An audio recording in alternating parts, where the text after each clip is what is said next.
Is science scientific? Page 9 of our textbook.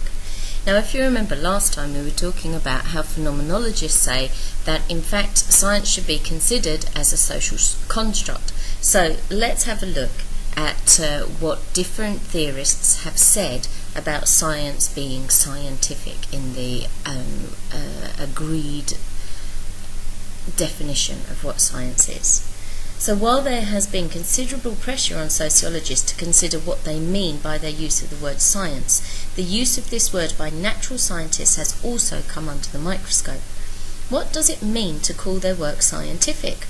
Are they any more objective, rigorous, or closer to the truth than social scientists?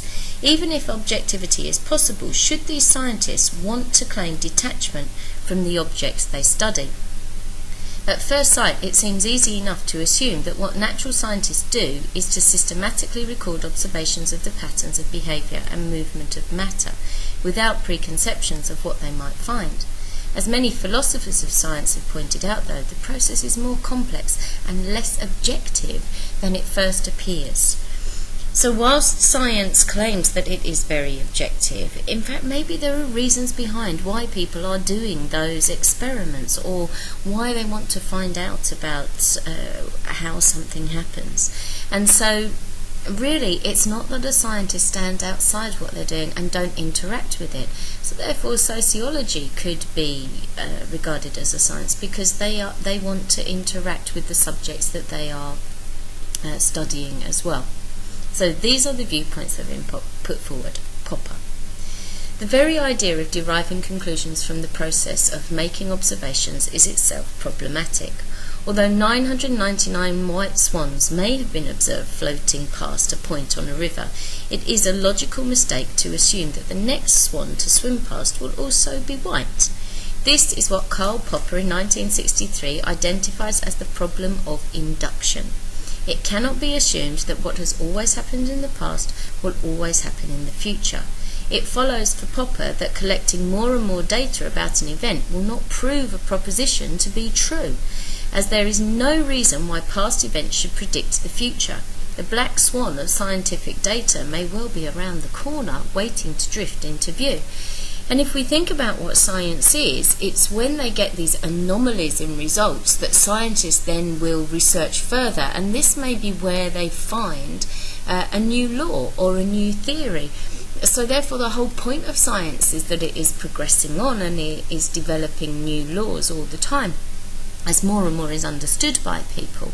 So this is what Popper is saying. You can have as much evidence as you like, but that does not prove that the next time you test those things, you will get that same result. So whilst you may have seen 999 white swans, that doesn't mean that the next one is also going to be white. It could be another colour.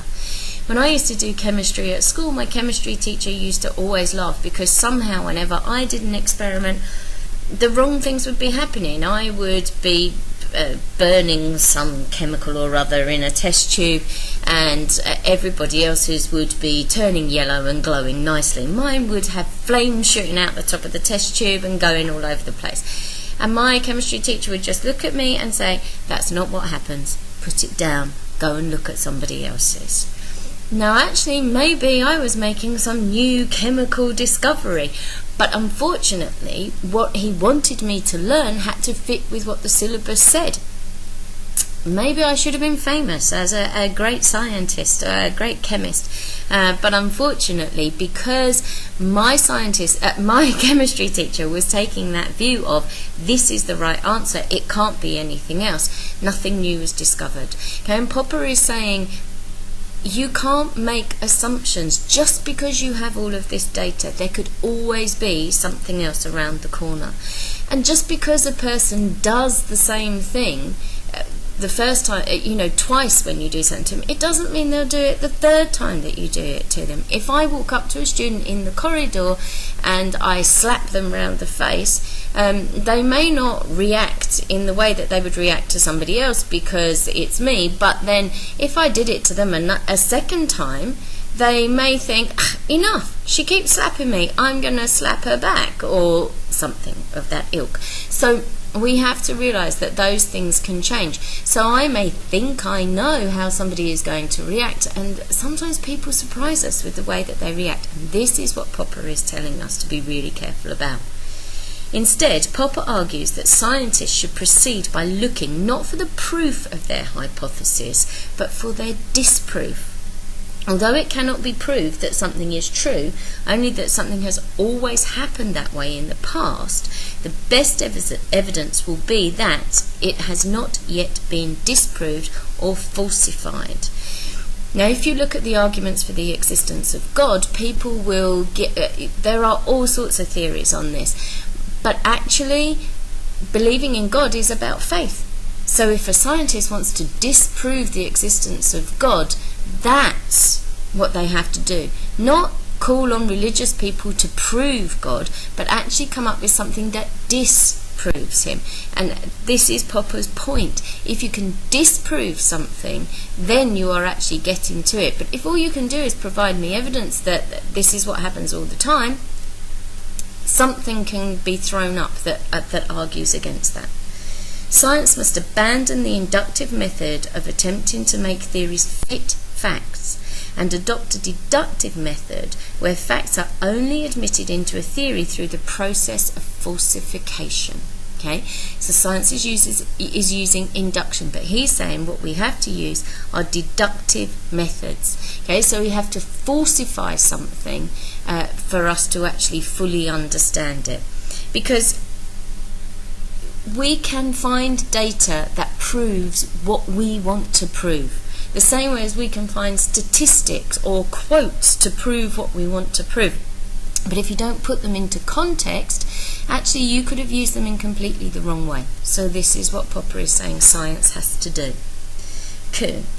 In one of the most important books on this subject, Thomas Kuhn asks whether scientists do indeed allow the possibility of their theories being falsified, and examines how new scientific theories emerge.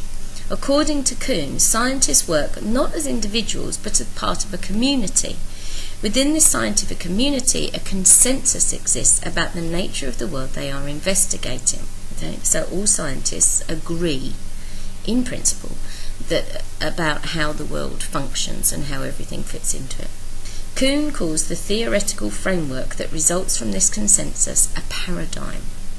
For long periods of time, the scientific community engages in activity designed to bear out the validity of the paradigm. Okay, going back to what Popper said about induction, finding proof to fit your theory, not things to falsify it so you can move forward. Kuhn calls this a time of normal science. Eventually, though, individuals or group working outside the dominant paradigm will put forward alternative theories that can be supported by equally valid evidence. They will have to be outside of the dominant paradigm to do this. There then follows a period of revolutionary or multi-paradigmatic science where the rival paradigms struggle for supremacy and advocates of alternative theoretical frameworks are overthrown or beaten off. Okay, so when someone comes up with a new theory, they will argue against the people who have been saying this same thing for a long time, and they will have to argue between them, and either that new theory will be falsified and thrown out, or it will become accepted by everybody else, and it will become the new paradigm and the new science, accepted science, okay, the normal science. An example of what Kuhn had in mind would be the challenge mounted against Newtonian physics by Albert Einstein in the early part of the 20th century, where intense battles were unsuccessfully waged by the normal scientists to maintain scientific orthodoxy. If long-standing paradigms can be overthrown, then the defeated scientists have to admit that the theories they were working with were not so much true as merely very useful in helping them to make sense of the data they had gathered. Okay, now nobody doubts now that Einstein was a genius. And Newton was regarded as a great man and a great thinker and a genius in his time. But Einstein moved that forward, and surely that is the sign of genius, that somebody looks at what is going on around them and thinks there's a different way of doing this, looking at this, testing this. Yes, that theory fits, but there are these other things that makes me think there's something more to it, and that's how we develop forward. It is not the case then that those who are working within paradigms of normal science approach what they examine with open minds, or are prepared to look anew each time at what they are observing. Some commentators have argued that the problem is more deep-set than this, in that all scientists, by definition, start off with the unfalsifiable assumption that every event has a cause. Furthermore, from the realist point of view, not every event or every possible cause is observable or knowable. The study of plate tectonics and earthquakes by geologists, for example, requires a series of guesses to be made about what is probably happening in the Earth's structure. The problem of causation, of identifying specific causes, is as much of a problem for natural scientists as it is for social scientists. Okay, so we're coming back to this idea again. That we heard earlier, from that realist point of view and from a phenomenological point of view, that actually science has as many problems in finding the causes for things, because we can't just put our finger on something and test it if it's something huge like plate tectonics. In the same vein, it is no less true to say that, although the subject of natural scientific study may be inanimate or non-human, scientists themselves are human beings who have to impose a structure on what they see in order to make sense of it, and they have to select some facts from others to put a theory together. In this way, scientists are as prone to imposing their own subjective views on the world as any other humans.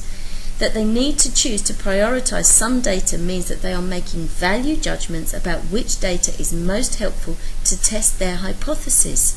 When they start making choices about the status of facts, then they have, strictly speaking, ceased to be objective. Facts have become values. So let's say that I have a whole pile of data and 80% of the data supports my hypothesis but 20% doesn't. So I reject that 20%.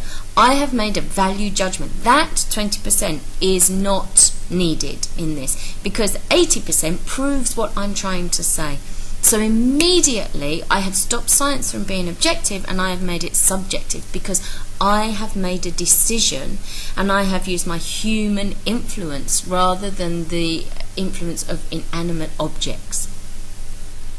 Questions have been asked not only about the methodology of the natural sciences but also their ethics. Radical and feminist critics have brought into the debate not only the methodology of science but the knowledge that the application of this methodology produces. Yeah. Okay, so we may have ways of achieving things and finding out information in science, but is that the best way to do it? Because that's the accepted way doesn't mean it is the best way, and there may be other ways forward. Medawar in 1985 has argued that the real consequence of scientific research is inspiration then observation, not observation then inspiration, as implied by the hypothetico-deductive method. Try to remember the points of the hypothetico-deductive method. If you don't, go back, have a look. Normal science consists of problem solving with the results anticipated because they will fit into the existing jigsaw. As the data is collected, it impinges on a mind already anticipating it. Okay, so somebody has an inspired idea and then they find the proof to back it up. And when they're getting that data together, that proof together, as things are agreeing with what they're looking to prove, then a scientist accepts them. If something doesn't quite fit with it, they reject it.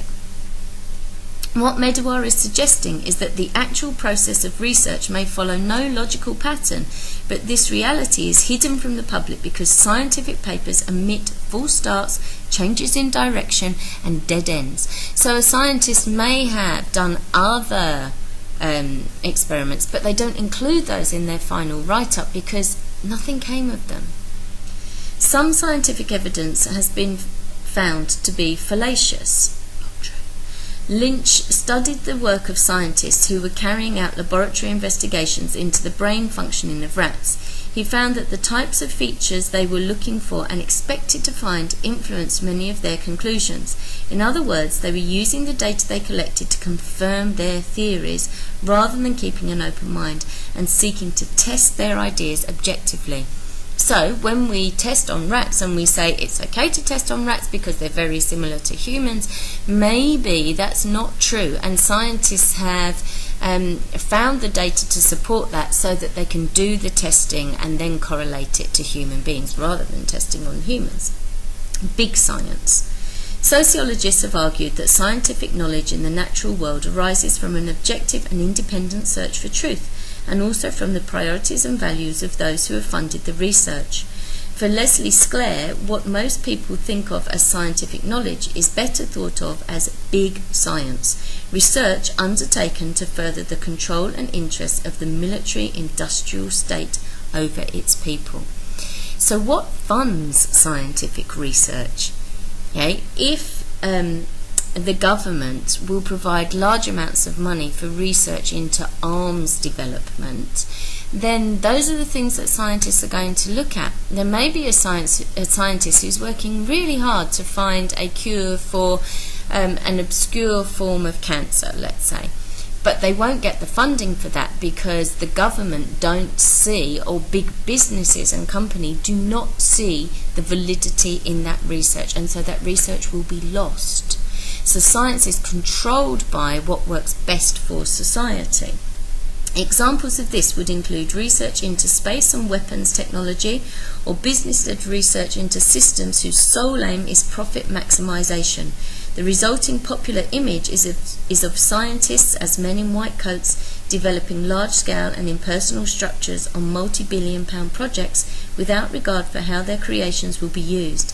Their technology is thought to be part of an objective science because of the power and prestige of those who fund them. Their concerns are thought to be our concerns. So there may be things that we want to know in science, and there may be things that scientists want to know, but they cannot get the funding for it, and so those things are lost. And so this is our problem, and Leslie Sclair particularly looks at this. Science and ideology. Feyerabend in 1998 argues that scientists have no special method and that they frequently change what they are doing and the approach used. He suggests that science is basically an ideology completely shaped at any moment in time by its historical and cultural context. Despite scientists' claims to the contrary, the rule in science is that anything goes. So at this point in time, this may be the popular way to test something, but 10 years later, something else may have been developed and it will be tested in a different way. So he's saying there's actually no set ideology to science. It goes with what is right at the time. It goes with the flow and the development of things. Support for this view comes from Gomme's study of Darwin's theory of evolution. Roger Gomme argues that Darwin's views about evolution and natural selection were poorly supported by the available evidence, and in some respects were clearly not true. Nevertheless, Darwin's ideas gained widespread support in the 19th century because they fitted closely with the ideologies of dominant social groups in Britain. For example, the idea of survival of the fittest and natural selection could be used to justify the free market capitalist system and the harsh treatment of the poor. So Darwin's theories of evolution fitted, and they were perfect for that time in society. If you look at functionalism, to be honest, as far as sociology is concerned, and some of the ideas that Talcott Parsons put forward in the 1960s, they fitted with the ideology of American culture, of a family with 2.4 children and a white picket fence, and therefore they became popular. So sociology fits into this idea that Feyerabend is putting forward as well. If science fits with what society is looking at that time and the powers that be are looking at, then it will be taken on and approved. Feminism. For feminists, science is a male world from which women have always been excluded. Now there's a surprise. Scientific achievements and scientific knowledge reveal only male priorities in which nature, always characterized as female, has to be brought under control. Areas of traditionally female knowledge of previous centuries, such as healing and midwifery, have become the brutal male domains of medicine and obstetrics.